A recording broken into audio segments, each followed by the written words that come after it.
Hello, I'm Gareth. Welcome to the studio. In this video we are going to be looking at how to do a sky replacement in both Photoshop and in Luminar Neo.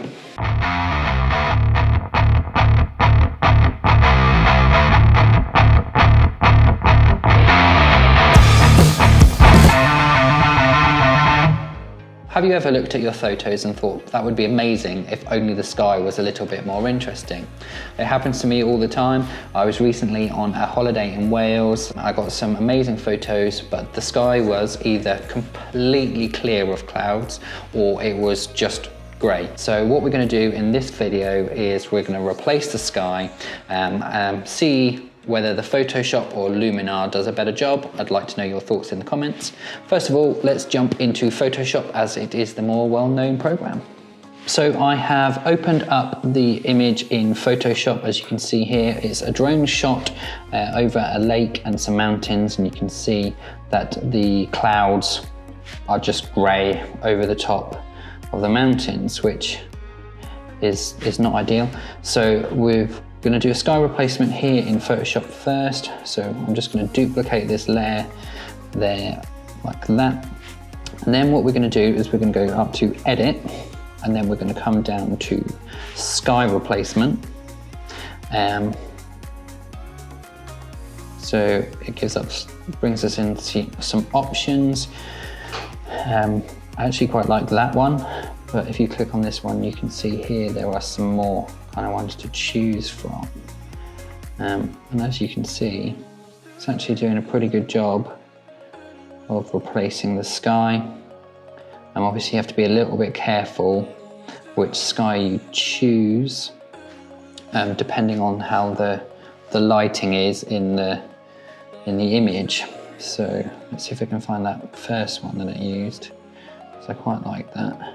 Oh, we've got a rainbow, some nice sunsets or sunrise. I don't think they quite match the rest of the image. So let's find,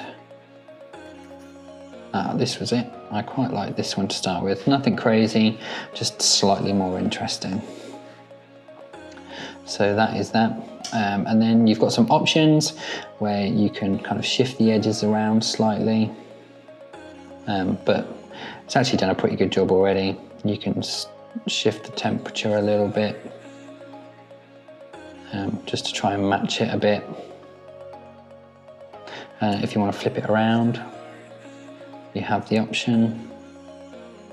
But yeah, like I say, I think Photoshop has done a pretty good job. It's detected where the sky is, and it's done a good job of kind of blending it around the peak of the mountain. So I am very happy with that. Okay, so Photoshop actually did a pretty good job. Not many complaints. Obviously, if you were doing this in a proper edit, you would spend a little bit more time on the adjustments and the blending. Now, let's hop into Luminar Neo. So this is Luminar Neo. I found it much more recently than Photoshop, but it's actually got some pretty good tools in its toolbox, and a lot of them are actually powered by AI, which is interesting. So I've opened up exactly the same photograph as I did in Photoshop, and for the sake of this video, we are just going to head into the sky replacement. So that is here down on the tools tab.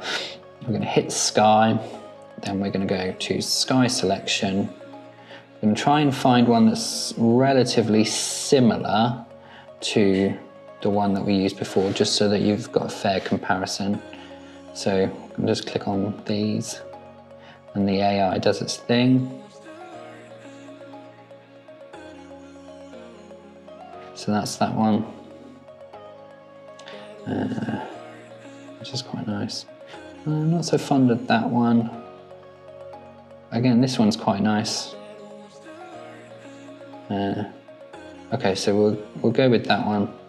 And then you've got some tools here, so you can shift the image around a bit. You can flip it as you could in Photoshop. Let's change it sort of slightly left to right, which is helpful. So I actually quite like that there. Again, you can see it's done quite a good job of kind of fringing around the top of the mountain.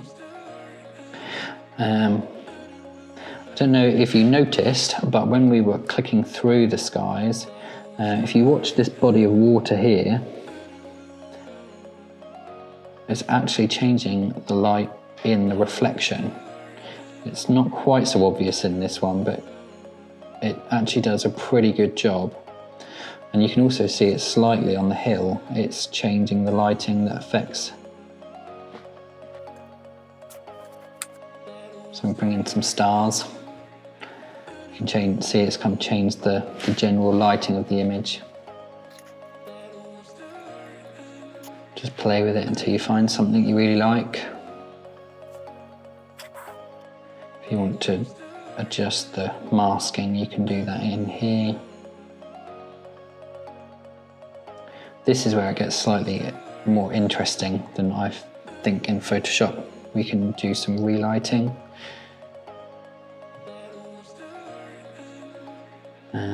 And adjust the amount of sky in the reflection of the water. I believe that will also do other things that are reflecting as well. So if there's, for example, a car in the image, or windows. And what I'm going to do here is slightly defocus the sky so it matches, and warm it up slightly. So that was Luminar Neo. It also did a fabulous job of replacing the sky. For me, I found it a little easier to get good results in Luminar Neo, but I would love to know your thoughts in the comments. I'm now going to finish the Photoshop edit back in Lightroom, and then I'm going to finish the Luminar edit in Luminar.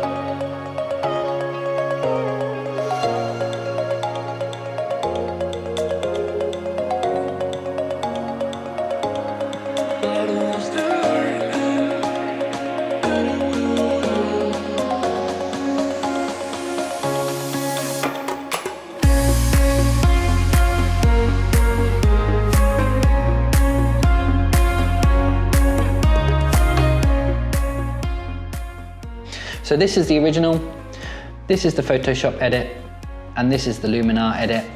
I would love to know your thoughts in the comments. If you found this video at all helpful, it would be great if you could give it a thumbs up. And if you haven't already, it would be great if you could hit the subscribe, as that all helps with the YouTube algorithm. And as always, I will see you in the next one.